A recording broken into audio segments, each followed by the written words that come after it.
नमस्कार दोस्तों, आज सुनाऊंगा विधवा और तलाकशुदा लड़का। यह कहानी नीलम और विकास की है। नीलम अपनी शादी के 1.5 महीने बाद ही विधवा हो जाती है और उसके जीवन में अचानक ही पतझड़ आ गया था। नीलम को ऐसा लगता था जैसे वह संसार की सबसे बदनसीब औरत है। उसकी आंखों के आगे उसका अंधेरे जैसा भविष्य हमेशा घूमता रहता था।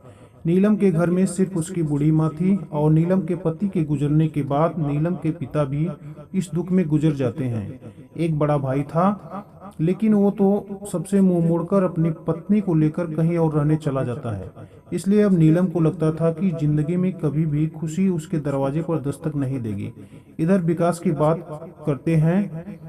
विकास की शादी 2 साल तक तो अच्छी चल रही थी, लेकिन फिर उसकी पत्नी का किसी और के साथ चक्कर चलने लगा और वो उस दूसरे आदमी के साथ खुलेआम अय्याशी करने लगी। फिर कुछ ही दिनों में उसने विकास को तलाक देकर दूसरे आदमी से शादी कर ली। विकास अपनी पत्नी से बहुत प्यार करता था, लेकिन तलाक होने के बाद वह अपनी पत्नी के बिना बिल्कुल ही अकेला सा हो गया और अपनी सुनसान वीरान जिंदगी अकेला ही काटने लगा। वह नहीं जानता था कि अब उसका भविष्य कैसा होगा, कभी वह फिर किसी से शादी कर पाएगा या नहीं। तभी एक दिन नीलम और विकास दोनों ही किसी शादी में सालगिरह में मिले। नीलम की एक सहेली विकास को जानती थी और उसी ने ही उन दोनों को मिलवाया। विकास से मिलकर नीलम को अच्छा नहीं लगा, क्योंकि विकास अपनी पत्नी के बारे में निगेटिव बातें कर रहा था। नीलम को विकास पर गुस्सा आ रहा था कि वह औरत के बारे में इतना गलत कैसे बोल सकता है। लेकिन बाद में उसकी सहेली मंजू ने बताया कि विकास कितना दुखी लड़का है और उसके परिवार वाले भी बिल्कुल सीधे हैं, लेकिन फिर भी उसकी पत्नी ने दूसरे मर्द के चक्कर में इस बेचारे को धोखा दे दिया और अब विकास दिन रात रोता ही रहता है। यह सुनकर वह मन में सोचने लगी कि एक शरीफ लड़के को मैं बिना मतलब ही बुरा समझ रही थी।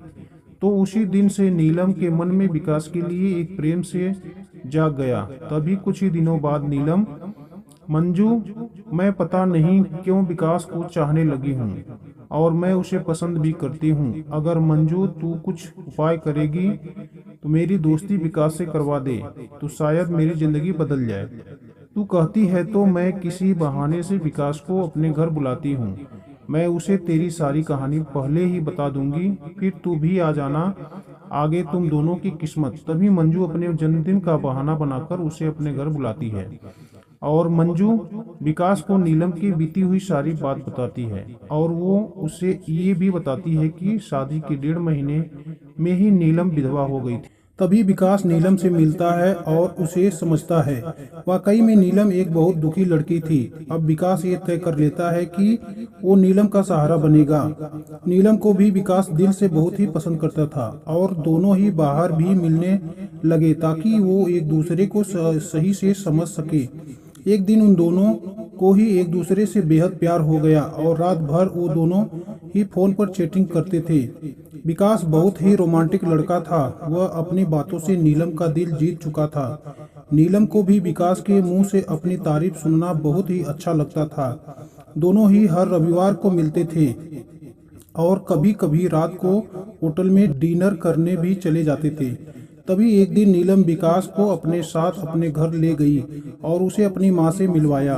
विकास ने जब नीलम की माँ के पांव छुए तो नीलम की माँ रोने लगी और विकास का हाथ पकड़कर कहने लगी कि बेटा, मेरी बेटी का सहारा जरूर बनना और उसका साथ कभी भी मत छोड़ना। मेरे सिवा इसका कोई भी नहीं। अब मेरा भी कोई पता नहीं कि कब उस भगवान का बुलावा आ जाए। अगर मैं मर गई तो मेरी जवान लड़की का क्या होगा। ये सुनकर विकास की भी आंखों में आंसू आ गए और नीलम भी खूब रोने लगी। तभी विकास ने कहा कि माँ जी, आप बिल्कुल चिंता न करें। नीलम का मैं मरते दम तक साथ रखूंगा और आपको भी कुछ नहीं होगा और आपकी बेटी का मैं जिंदगी भर ही ख्याल रखूंगा।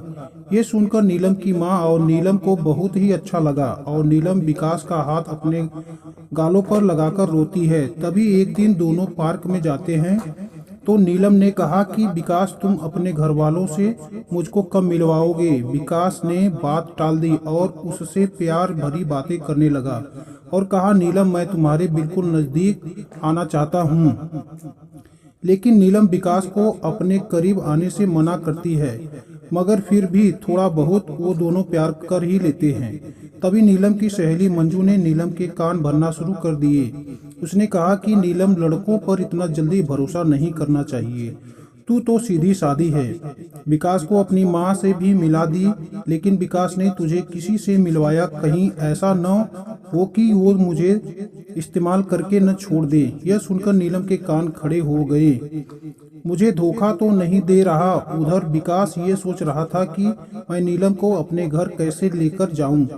मेरा घर बिल्कुल छोटा सा है और मैं उसे अभी नहीं बताऊंगा कि के लिए मैंने एक घर खरीदा है और 50,000 जमा भी करवा दिए हैं और बाकी की मैं बैंक से किस्त बनवा लूंगा। 1 महीने बाद विकास का जन्मदिन था।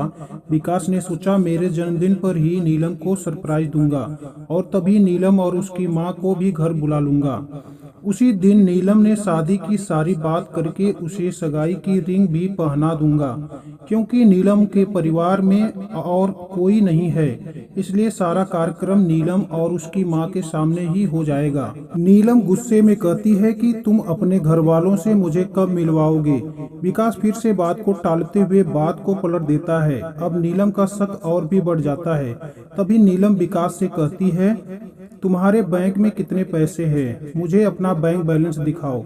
लेकिन विकास ने बैंक बैलेंस दिखाने की बात भी टाल दी, क्योंकि सभी पैसे उसने मकान के बयाने में दे दिए थे और उसके अकाउंट में यही कोई 8-10 हजार रुपये थे। नीलम का शक अब बढ़ता ही जा रहा था और वो ये सोच रही थी कि विकास वाकई में मेरा इस्तेमाल कर रहा है और वो मुझसे शादी भी नहीं करेगा। इसलिए नीलम विकास को फोन करना बंद कर देती है। इधर विकास एंगेजमेंट की सारी तैयारी कर चुका था।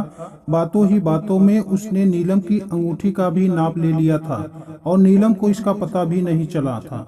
विकास ने नीलम की तरफ से खुद की भी अंगूठी बनवा ली ताकि नीलम की मां का कोई भी खर्चा न हो सके। विकास ने किसी से थोड़ा कर्जा लेकर नीलम के लिए साड़ी और उसका सारा सामान खरीद लिया था और उसकी मां के लिए भी एक सुंदर साड़ी खरीद ली। अब विकास ने सबको यह कह दिया कि मेरे जन्मदिन वाली रात को मेरी सगाई नीलम से है और उसके घर में भी उसने सबको बता दिया था। सारी तैयारी हो चुकी थी। तभी एक दिन विकास ने नीलम को 3 बार कॉल किया, मगर नीलम ने उसका फोन नहीं उठाया और कहा कि क्या बात है, जल्दी कहो। तो विकास ने कहा, कल शाम को 5 बजे तुम और तुम्हारी माँ को मैं लेने आ रहा हूँ।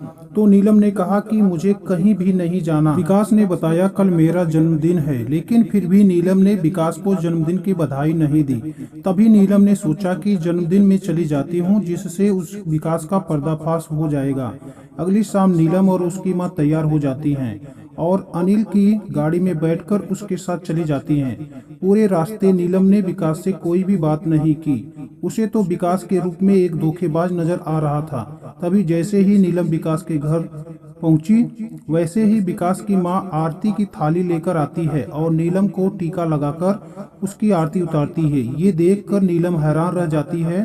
तभी वो भी विकास की मां के पांव छूती है। उसकी मां उसे अंदर आने के लिए कहती है।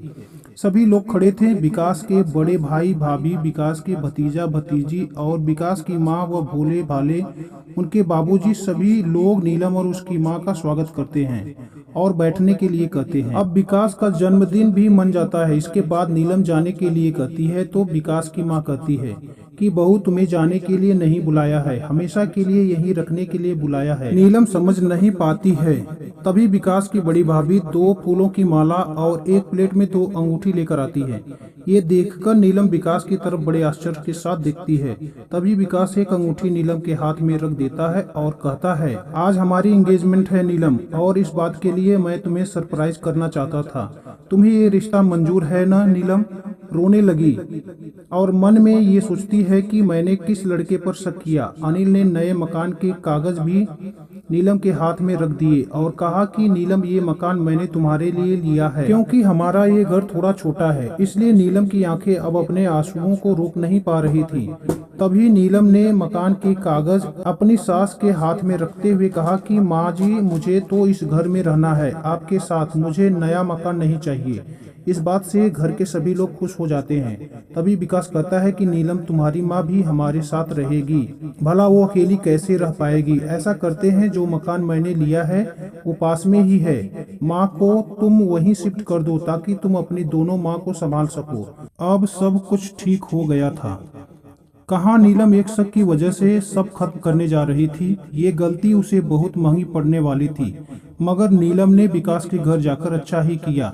इसलिए दोस्तों, जीवन में कभी भी किसी शक की वजह से आप अपने प्यार को कभी मत छोड़ना। पहले पूरा सच जानना, फिर कोई कदम उठाना, तभी आपका भी रिश्ता बच सकता है।